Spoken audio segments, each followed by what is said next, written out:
Excuse me, sir. Do you want to tell me what you think about the immigration? Oh, on imagination? Not imagination, immigration. Yes.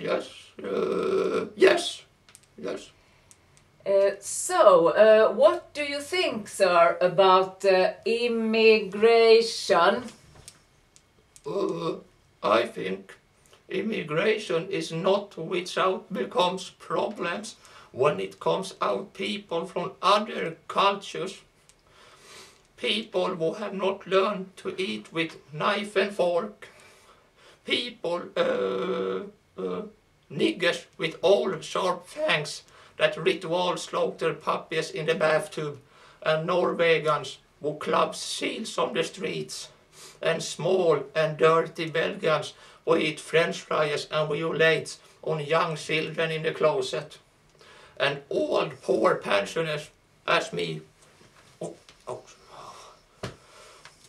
living on some shells and crumbs on the days, and who have not received a thank you from anybody, and far less well-equipped Volvo cars with an airbag as every bushman gets as soon they step out of the planes at Arlanda, to not mention all the rectors with parachute and owners with their hairy little asses and leaving complete mountain of feces along the streets, and those damned brother Jehovah's Witness, Muhammad Gaddafi and Gothenburgers with their jokes and pustlustiga vitsar and their inflated patriotism. They should hock to death and murder the entry stack of robot drives and long-range robots, tanks and poisoned umbrella tip, and with a bow and arrow.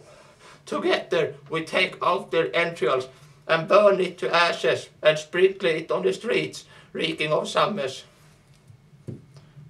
Good, but I'm standing and talking. Now I'm going to church sewing club meeting.